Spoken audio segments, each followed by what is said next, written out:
Maybe you've seen the videos of baggage handlers throwing suitcases or heard the stories of valuables disappearing from checked luggage. But that's only half the story. What these handlers have admitted themselves online is even more shocking. And some of what they revealed might actually save your luggage on your next trip, so stick to the end.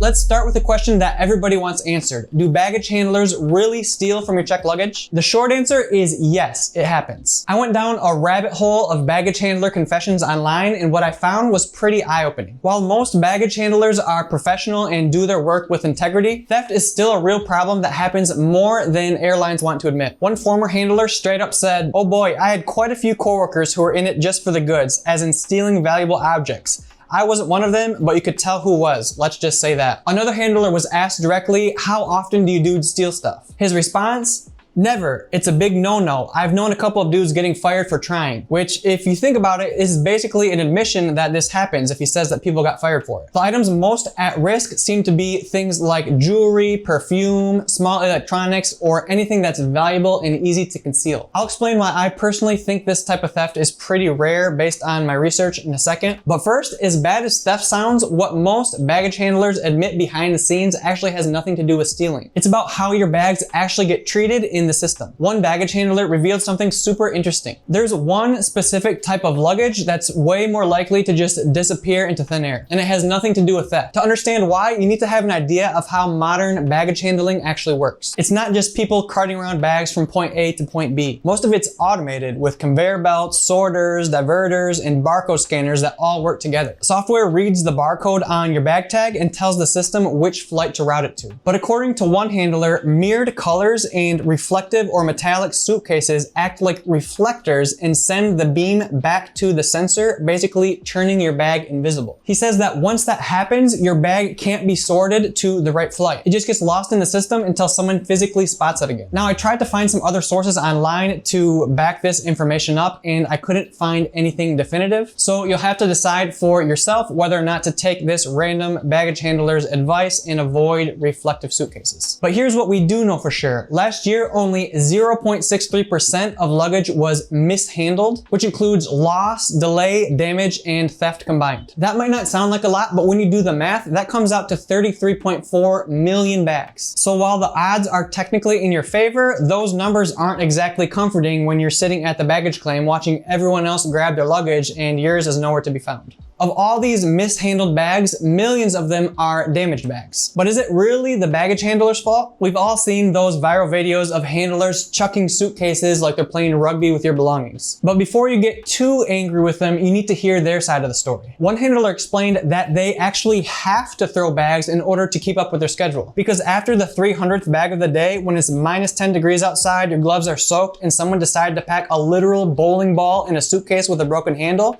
you stop seeing luggage as personal property and start seeing it as a series of inanimate objects trying to ruin your back. And honestly, I kind of get it. These workers are dealing with insane time pressure, understaffing, and brutal working conditions. They're exposed to freezing cold in the winter and scorching heat in the summer. They're lifting heavy bags all day, every day. Then when you factor in weather delays, flights getting rerouted, and bags missing connections, things start backing up in the system and things get chaotic fast. One handler straight up admitted that when they're behind schedule because of weather, they have to move bags fast and things can get messy. So yeah, not every handler mistreats your bag, but when you're racing against the takeoff schedule with 200 bags piled up behind you, speed wins over gentleness every single time. That said, there are some tips that baggage handlers recommend themselves to minimize damage to your luggage. First is to make sure that all your wheels actually work, because if you have a suitcase that has one wheel that keeps getting stuck or seizes up, the handlers are going to try to roll it out of the hold, but if it keeps falling down every 2 seconds, you gotta believe that they're going to pick it up and start tossing it. So luggage with working wheels is way less likely to get tossed than things like backpacks or duffel bags because they can be rolled. They also recommend using hard shell luggage in a material that's not easily scratched, or if it is easily scratched, using one of those luggage covers. But the key is to not use hard shell luggage that's made of that slick material on the outside. Handlers say that these often will slide off of their stacks or even off the conveyor belt and smash onto the ground. Make sure you tightly secure all of your straps and handles so they're not hanging off loosey-goosey. And one handler recommends not using straps at all because they often hang off and get caught in things. And so if you want to make your luggage easy to recognize, it's better just to use stickers or colored tape or a ribbon or something. And whatever you do, don't overfill your checked bags, which is something I'm notoriously guilty of. Imagine a luggage handler tossing your overstuffed suitcase, causing it to burst open and your undies flying all over the tarmac. One handler estimated that about 50% of the issues that he sees are actually duffel bags that have the handles that aren't strapped together and they get stuck in the conveyor belts and diverter arms and other parts of the sorting machinery. And this causes a traffic jam where a ton of suitcases and luggage pile up from different flights. So they have to go in and try to get everything unstuck and moving as fast as possible. So basically, duffel bags are not only at a higher risk of getting lost or damaged, but they also cause these pileups that force the handlers to work more quickly and more roughly. Give this video a like if you found it helpful so far, and subscribe for more tips on how to travel safer and smarter.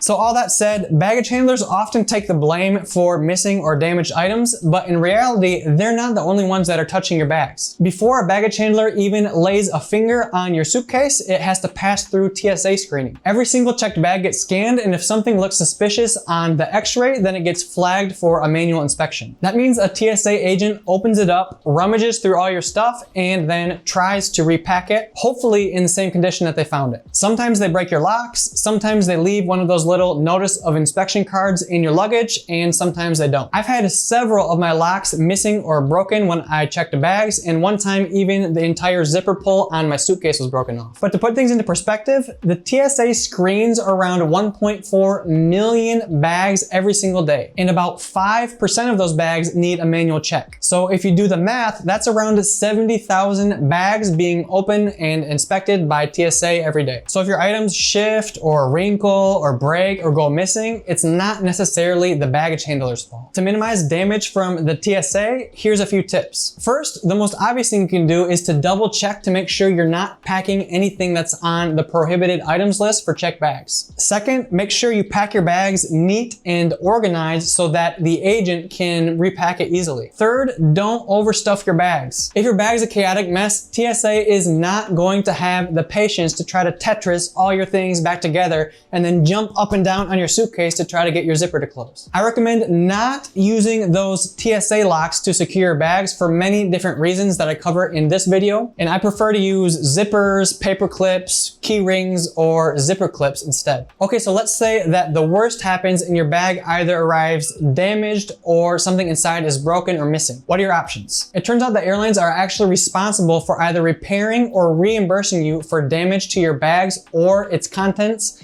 if the damage happens while under the airline's care. They make it clear that they are not responsible for pre-existing damage to your bags, which makes sense, but it's pretty easy to see how this could be used as a loophole. So it might actually be a good idea to snap a picture of your luggage condition and its contents before you check it, just so you have proof. This will also serve as proof in case your luggage gets lost and you need to make a claim for reimbursement. There are some other exceptions to what the airlines are liable for, and this sometimes depends on if it's a domestic or international flight. So I'll link to the official DOT website so you can pull it up if you ever have issues in the airport, so you can know what your rights are. Just know that the airlines aren't going to volunteer to pay for your damage unless you make a claim within their time requirements, which is often only 24 hours for domestic flights. As you can imagine, they're probably secretly hoping that you're not aware of your reimbursement rights and you just accept your damaged luggage as bad luck and move on. And it turns out that's not the only thing that airlines are trying to keep quiet about. There's actually a bunch of things that airlines don't want you to know. Things that could save you money, get you better treatment, and make your entire flying experience less stressful. I cover all of them in this video right here, and you're definitely gonna want to know these things before your next flight. Like, subscribe, do the things. Love you. Bye-bye.